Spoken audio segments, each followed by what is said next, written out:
வளிமண்டல மேலடுக்கு சுழற்சி காரணமாக தமிழ்நாட்டின் பல்வேறு இடங்களில் நேற்று கனமழை வெளுத்து வாங்கியது. செங்கல்பட்டு மாவட்டம் மதுராந்தகம் மற்றும் சுற்றுவட்டார பகுதிகளான மேல்மருவத்தூர், அச்சரப்பாக்கம், சித்தாமூர், செய்யூர் ஆகிய பகுதிகளில் சுமார் 1 மணி நேரம் கனமழை கொட்டி தீர்த்தது.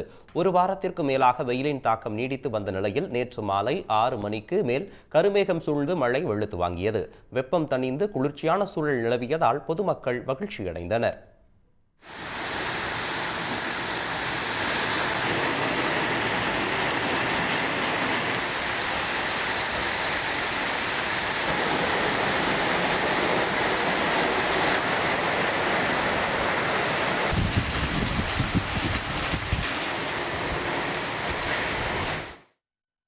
இதேபோல் திருவண்ணாமலை மற்றும் அதன் சுற்றுவட்டார கிராமங்களான வேங்கிக்கால், அடியண்ணாமலை, ஏந்தல், கீழ்பெண்ணாத்தூர், தண்டாராம்பட்டு உள்ளிட்ட பல்வேறு கிராமங்களில் இடியுடன் கூடிய கனமழை விட்டுவிட்டு பெய்தது.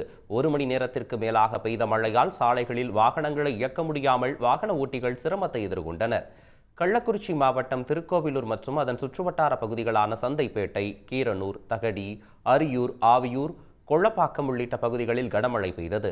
இதனால் மானாவாரி பயிர் செய்யும் விவசாயிகள் மகிழ்ச்சியடைந்தனர்.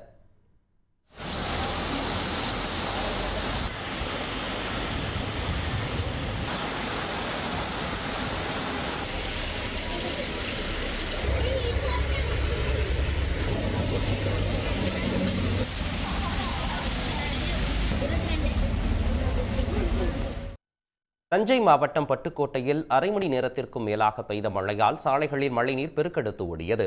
இந்த மழையால் பட்டுக்கோட்டை பகுதி மக்கள் மட்டுமல்லாது அதன் சுற்றுவட்டார பகுதி பொதுமக்கள், வியாபாரிகள், விவசாயிகள் மகிழ்ச்சியடைந்தனர்.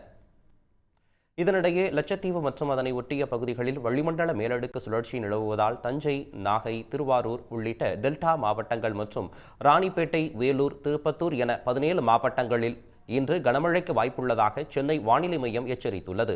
வரும் 8ஆம் தேதி வரை தமிழ்நாடு மற்றும் புதுச்சேரியில் கனமழை நீடிக்கும் என்றும் தெரிவிக்கப்பட்டுள்ளது. சென்னையை பொறுத்தவரை ஒரு சில இடங்களில் மிதமான மழைக்கு வாய்ப்புள்ளதாகவும் வானிலை மையத்தின் அறிக்கையில் கூறப்பட்டுள்ளது. உடனுக்குடன் செய்திகளை தெரிந்து கொள்ள சன் நியூஸ் பெல் ஐகானை கிளிக் பண்ணுங்க.